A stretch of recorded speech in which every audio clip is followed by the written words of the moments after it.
Yo, welcome along, and you are locked into the sounds of the gaffer. You know who we are, you know what we do. Today, it is the spoiler review for Spider-Man Brand New Day. Today is Sunday, the 2nd of August, so we're coming to the end of the opening weekend of Spider-Man Brand New Day. Just before I get into the movie, I just got to say the numbers are ridiculous for this movie. Ridiculous. So when a movie opens, it officially opens on the Friday, but it always actually opens on the Thursday, and they call that the preview night. That's like the preview night, the Thursday night, because it always seems to come out on the Thursday. Um, so the previous record was obviously held by Avengers Endgame for box office, and that made around $60 million on the Thursday night, which is a lot. Spider-Man Brand New Day made over $70 million, so absolutely shattered Endgame's record for the preview night. And then the opening day, which is the Friday, the official opening day, um, Avengers Endgame was holding that as well, around 150 million. That was the record, which I didn't think would ever be broken. And Spider-Man Brand New Day came out with $168 million just on the Friday, and that's just in the USA. I'm pretty sure that's just in the USA. No, it's not. It can't be. No, it's not just in the USA. Don't even know what I'm talking about. Why are you watching me? No, so that's worldwide. But when the actual opening weekend figure comes out, that will be just in the US. But that is insane. Beating Endgame on those days is ridiculous. Everyone remembers the hype for Avengers Endgame. It was the biggest thing ever. There was so many years of build up and all this kind of stuff. And a solo Spider-Man movie just come and smashed it to pieces. So I'm pretty stunned at what we're seeing right now. I don't know. It's right now. It's 25 past 1 on Sunday the 2nd. So we're coming to the end of the opening weekend now. We won't find out till later tonight what the actual official opening weekend number is. But I mean, I don't know if it's going to beat Avengers Endgame. Avengers Endgame globally made over $1 billion on the opening weekend. That's not going to happen. I mean, I wouldn't bet on it. I wouldn't bet on it not happening, but it's crazy. It's crazy. So congratulations to everyone involved for making lots and lots of money. Right, but let's get into the actual review. So I just wanted to start with that because it's insane. Insane. I've been blown away by that.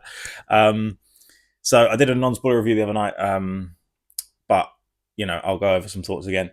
This movie is awesome. Awesome. Loved it. I mean, I loved it. Everyone in the theatre that I was in loved it as well.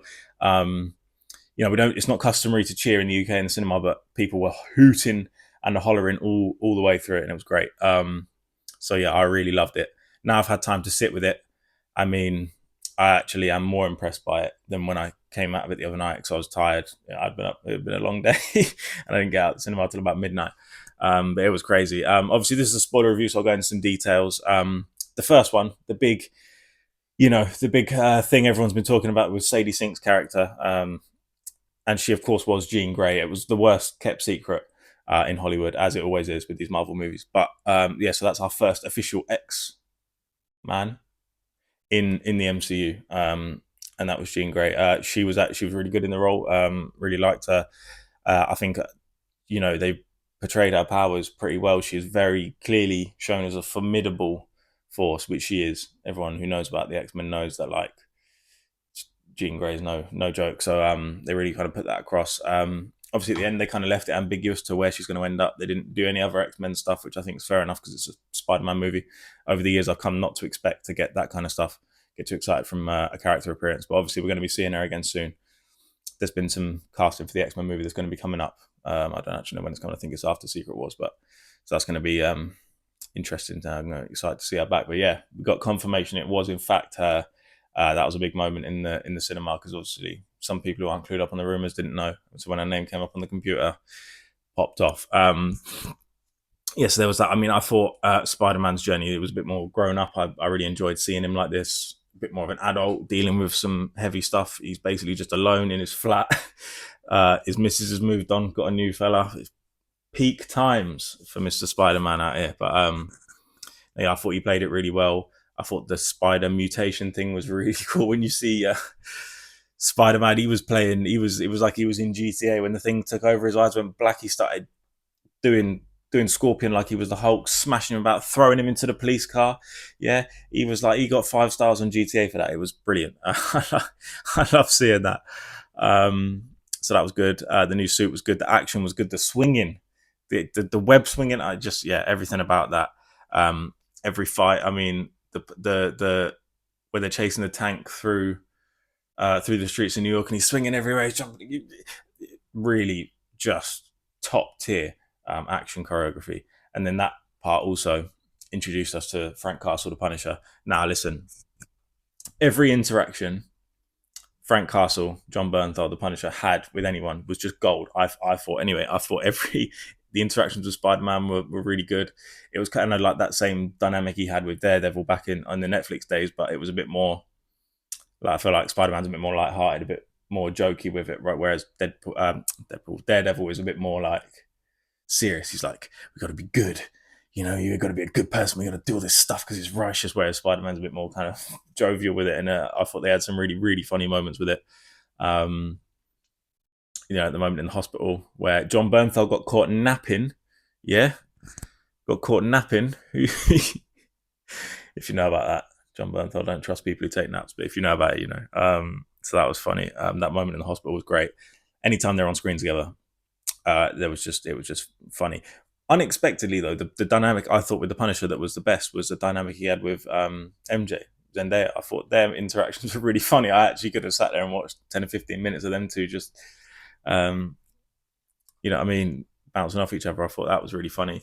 The part obviously when him and Spider-Man pull up to damage control and they're looking for, and Jean's, she's got the Hulk there and it's all kicking off. Them exchanges they were having there, when it cuts to the CCTV camera and you can see them arguing, but you can't hear that. Oh, it was so funny. And then when Jean Grey got into the Punisher's head, that was, I howled at that part because she pops into his head and I saw it coming and she's like this. Oh man, she's like, man, you got some issues, bro. Like that was just so perfect. And then the way he was, like, John Bernthal was talking because she was in his head and she was speaking through him. I thought that was so funny. So I thought he was a really smart inclusion into this film. I thought it was a really good opportunity for some dark humor. And it was really cool to see him interact with MCU characters that we have known for a long time. Seeing it because he's one of my favorite characters. So seeing him with all these people was great. And I'd love to see more of him in maybe that same capacity, or I don't know. I mean, I want to see him in Avengers, to be honest with you. I know what's he going to do against Doctor Doom, but still, I want to see him.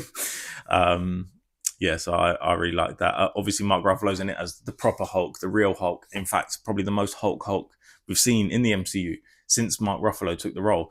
I thought he was Ed Norton for a sec when he transformed there, and he comes about 15 feet tall. That's perhaps the biggest Hulk I've ever seen. He was moving like Eric Banner, isn't it? Is that what he's called? Eric Banner? The guy from the 2003, whatever, the original film Hulk. He was massive. I was like, oh, mate, bigger than I even thought he would get. Yes, and then he was mashing everything up, smashing up the building. Brilliant. That whole sequence on the outside of the building was great. And it's good to see Ruffalo back. Good to see the real Hulk back. I really enjoyed that. And obviously, who would have thought, could have to be expected that Jean Grey was going to get in his head and unleash the Savage Hulk. That was good. I hope we see more of that in the future as well. And I thought that. Oh, sorry. Hold on. I was just about to move on to MJ and Ned. Sorry, that scene on the rooftop. Okay, when he's Jean Grey, she's coming for you. We got. So then when they go and they're on that rooftop. And she's like, starts saying, oh, like, I feel like part of my memory is missing. It's like someone scrambled my brain. And I feel like, and then she like pulls his mask half off, like Tobey Maguire style, and kisses him. And it's like, oh my, and she remembers, she's like, Peter. And the cinema I was in exploded. Okay. Everyone was like, cheering. And me, right, as it was happening, I was like, it's fucking Jean Grey. I said it out loud. But I hadn't said it out loud yet. In my head, I was like, oh, what if it's... And then it happened. Everyone else started cheering. I got caught up in it. I was like, right. And then the noise was starting to die down. And I've looked at it, and the camera sat on her face for too long, and I was like, ah. Oh. And that's when I out loud was like, oh, fucking Jean Grey. And then it starts to dawn on everyone, and then the music changes, and she starts to say, "Oh God!" And then when everyone in that room realised what was actually happening, I was like, everyone was like, oh. I was like, she might have to die. You might have to kill Jean Grey for that. You can't. That was dark. Like that was dark. Like I know she got redeemed at the end and whatnot, but that was dark. Like that was really dark. I was like, you might actually have to kill her for that. That was crazy. And then obviously when she gets to damage control later, she's been captured. And she obviously has her redemption thing eventually. But when she goes full Giga, not even that, that wasn't even max level Jean. When she goes Giga Jean Grey, I was like, everyone's frozen up New York. Frank can't even drive the van through the thing. I was like, we're dealing with something here. And I think that kind of sets up like how serious mutants actually are. Like when you get to these Omega level mutants, which I think she is. I don't know if she's actually Omega level, but when she's having a bad day, I think she is. That's kind of made me more excited for the X-Men stuff after Secret Wars. So yeah, I don't know how enthused I'm going to be with the MCU. I might be burnt out with the MCU after Secret Wars. To be honest with you, it's been so long, but maybe they'll drag me back in for some X-Men action. I don't know. But anyway, what I was going to say before, the MJ and Ned stuff, I thought that was just perfect. Perfect. I couldn't have asked for any better than that. Obviously, they don't remember him. He goes to their apartment and he's sort of pretending like he's like, oh yeah, yeah, and he sees the Spider-Man board and he starts talking to him and still trying to keep up the facade that I'm saying, that he doesn't know, that they don't know who he is. That was sad, man. I thought that was sad. And then when MJ's kissing her new fella, I was like, ooh, ooh, and he just had to cut out the party. I was like, yeah, man, dark. It's sad times for Spider-Man for parts of this movie. It is sad times. Yeah, and yeah, so I really felt for him on that one. And then obviously later, once he's had that thing with MJ where they're in the Punisher's house or whatever thing he lives in, and they're having that conversation. I thought that conversation was so good. It was so well written. I was really like, I was all the way in, and I was really feeling. I was like, mate, like you got to just tell her. You got to tell her about something, and then whatever. And then she finds the letter that he wrote to her. She finds it in the room, and then obviously he's got to answer some questions, and that whole thing is just heartbreaking. She's like, yeah, listen, I believe you, and I believe that you love me and all of this stuff, whatever, because he says I love you, because she said at the end, no, we're home, like, tell me when you see me again. And then he tells her, and it's and everyone is like, oh yeah, and like, and she's just like, I have no idea who you are. She's like, I'd love to say I love you too, but I have no idea who you are. And I was like, mate, it's so sad right now. Sad times. And then anyway, and then they get my camera jittering. There's a little bit in it. What are you doing that for? Yo. Anyway, yeah, and then when she takes him back to the flat and he starts talking with Ned and stuff, and there's that I just loved that. It was so good. I was happy for him. I was like, mate, I'm so happy right now to see these lot bouncing off each other and having a laugh, even though they don't know who he is and they haven't been friends. He's just Spider-Man in their house, in the Spider-Man costume, just in their living room with the mask on. Hey, it was so good. And she does a little drawing. I like, yeah, that was a heartwarming moment. And then obviously, sorry, so I'm all over the place here, but circling back to that climax, which is a damage control, and she becomes Giga Jean Grey, Mega Jean Grey. That was just when she looks up, yeah, and she sees the VMAX thing. All the time we've been thinking VMAX. I was like, what is it? I was like, is this going to be some mutant stuff? Some like I don't know, like, you know what I mean? I was like, what is that? It sounds like Compound V from the boys. I was like, anyway, when she looks up and sees the VMAX on the thing and realizes that's where her sister died, I was like, wow, heavy stuff. But I was also like, all of you lot in that observation room need to clear out of this place because it's about to get so bad for you. And that's exactly what happened. She, all of a sudden, her signal range expanded by about 6 miles and took over the whole room, blew the whole place apart, and had control of everyone. Oh, mate. And she was holding the geezer, the main guy of damage control, hostage with the glass in it. It was a long day for everyone. Spider-Man managed to get in there. Sorry, I knew he was dodgy. By the way, from the first moment he walked on screen, I was like, dodgy. I just, when you see a character walk on screen, you've not seen them before. They're not a recurring character. They're usually the head of a big government agency, and you just think you're going to be dodge, aren't you? That was what I thought straight away. I was like, this guy is a problem. So when it turned out he was actually keeping information from him, and really he was the villain of the thing, not the villain, but he'd done some bad stuff. I was not surprised at all. But that's neither here nor there. Obviously, when Spider-Man came and he managed to get through to her, and they were in his head, and they were having that thing with Aunt May, that was really the emotional crescendo of the film. I thought that was really well executed. Like, I felt that. I really felt that. I was like, oh my god, Jean Grey, she's found someone that understands her. Peter's been lonely all this time. He's found someone who's a bit of a. I was like. Then also, I was like, are they going to get it on? And then something starts to happen, and it all starts to get weird. And you're looking at it. I was like, what's going on? I was like, is there like a demon? I was like, because they were in the head. I was like, Phoenix? I was like, are they really doing this now? Obviously, that's not what they were doing. But I was like, I thought there was like some demon in her head or something. And then you hear the gunshot, and I thought, oh no, it's Frank with his trusty sniper rifle. And then Spider-Man, he does the real G maneuver and takes that 50 caliber bullet in his back to save her life. To be fair, I would have thought the bullet would have gone through him and through her as well. But obviously, Spider-Man's made of different stuff, isn't he? So yeah, and he took that bullet, and when he went down, obviously again it's plot armor. So it's a Spider-Man movie. He's not going to die, is he? He's just not going to die. Maybe he could have, and then it's a Miles Morales thing. But I was like, there's no way they're killing him off here. So I wasn't really concerned for his health. I was a bit like, how is he going to get out of this one? Then obviously Jean does her stuff and somehow keeps him alive in stasis or something, up until the point the hospital can sort him out and do that. And so she ends up, doing the good deed, and then she rides off on her bus going somewhere. I'm not sure where she's going. Maybe Canada to go and link up with Wolverine. I don't know. And then you had that final scene, not the final scene, but the sort of ending of Spider-Man and Frank in the hospital. I thought that was really cool. He was like, "Are you crying?"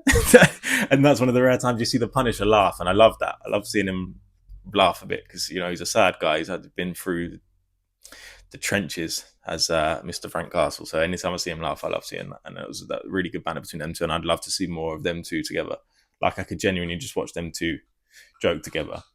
That's when it's a good script and it's good characters, is when I could just watch all the characters in this movie sit in a room and just talk to each other and just have a laugh, and I would happily watch that. Like, if you had Spider-Man, Ned, MJ, the Punisher, even Jean maybe might have a laugh as well, a bit of a happier Jean Grey. Like, I could just sit and watch all of them people in a room just talking to each other without any web swinging and without any fights, and I'd be cool with that. That's when it's a good script and it's good characters, and that's exactly what this was. It was a really well written film for what it is, right? With really good characters that you get behind, and then also characters that the ones you're not supposed to like, you really don't like. That's what it is. Like, obviously, again, I said it in the non-spoiler review, but is it Shakespeare? No. Is it a super deep think piece about the human condition and all this? No, it's not. But it doesn't need to be. Like, the way I look at films is films should be what they are. Like, let films be what they are. As long as they know what they are and they're good at it, that's it. Like from a film like, I don't know, let me think, like Honora is a deep kind of character piece and all this stuff. Like The Brutalist is like a super sort of heavy duty character driven film that makes you think about the world and humanity and like how we treat people and all of this stuff. It takes you those sorts of places. Whereas these sorts of films are supposed to take you to a world that doesn't exist, to a complete, you know what I mean? It's escapism. That's exactly what it is. It's escapism. And that's what this was. I was not on Earth. I was not on my Earth for 2.5 hours. I was on Earth, whatever it's called, 616. That's where I was. And that's good. That's what it's supposed to do. And that's what it's supposed to be. And I love that. That is exactly what these movies are supposed to do. They're supposed to take you somewhere else that you don't recognize. So you can live in this world where heroes exist and villains exist. And there's, you know what I'm saying? That's exactly what it's for. And that's exactly what it did. It delivered in spades. And you can see in the numbers, this movie delivered on exactly what it's supposed to deliver on. That is why it is smashing every record under the sun. The time's now 20 to 2. 1:40 p.m. UK time on the Sunday. In a few hours, we are going to have the official opening weekend number for Spider-Man. It's going to be fucking excuse my language, massive, because the movie delivers. It delivers. It's as simple as that. Even people who like weren't crazy about it were still like, yeah, but there was a lot of good stuff in it. Like, this is what I'm talking about. This is what I'm talking about. Marvel, for years, was pumping out too much stuff, and they couldn't keep the quality control. Now they've stripped it right back down. We haven't had a film since this time last year with Fantastic Four, and look at the result. And then now they're only going to have 2 films this year. In December we've got Doomsday. If they can follow up with this level of quality on Doomsday, that we're laughing, and we're getting good films from these lot again. This is what we want. Sorry, I'm rambling right now, but this film delivers on every level. Right? And I'm going to go and see The Odyssey in 2 days. Okay, and that's going to be a different kind of experience because it's a different kind of movie. That's exactly, but that doesn't mean it's any better than this. Is what I'm talking about. There's no snobbery. I just want to watch good movies. And on Thursday night, that is exactly what I did. I watched a really, really, really good movie. And if you haven't seen it yet, you should go and watch it. I mean, if you haven't seen it, I don't know why you're watching this because this is a major spoiler review. But yeah, if you haven't seen it, go and watch it because this movie is awesome. Don't know if there's anything I missed in there. I think I covered everything. Organic web stuff, really cool. I like the organic web shooters. I'm with it. When he finds a way to blend his old Spidey self with the new, more powerful Spidey self to become Giga Spider-Man. I like that. And I hopefully we'll see Destin Daniel Cretton, the director, do more Spider-Man films because this was unbelievable. Like, if I had to pick now, because they were talking about doing a Shang-Chi 2, for me, personally, my opinion, forget that. Do Spider-Man 5. Sorry, just do it. Yeah, because I'd love to see him do stuff. I don't know if it's time for Venom. Maybe, I don't know. You could do, I suppose, but then are Sony going to let him use it? I don't know. But I'd like to see that personally. I think it might be time for Venom with Tom Holland, but who knows? Let's let this one breathe for a bit because it's only the opening weekend. But yeah, man, if this movie's anything to go by, roll on Doomsday, son. I'm ready. But yeah, a jolly good time was had, and that's exactly what I wanted. This movie delivers. Go see it. I know I'm just repeating myself now, but I'm going to wrap it up there. This was the spoiler review for Spider-Man Brand New Day. Hope you enjoyed. If you want to leave a like, leave a like. Have you seen it yet? I hope you have, because this is a spoiler review. Jump in the comments. Like, let me know. Were you going? Did you like it as much as I did? Did you like it more than I did? Did you hate the film? I'd be surprised if you did. If you did hate it, let me know why. And yeah, and that'll be that.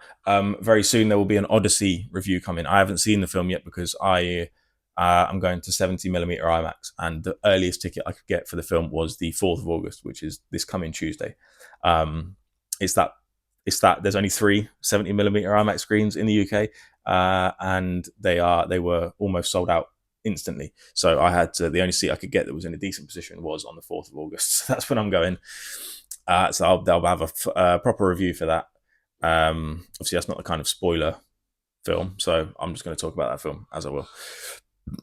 Hopefully that'll be out on Tuesday because it's not a late show, so I should be able to get that out on Tuesday. So yeah, keep it locked. Subscribe if you want to see that. And yeah, thank you for joining me. If you got this far, I appreciate it as always. I've been the Gaffer, and until next time, I'll see you later.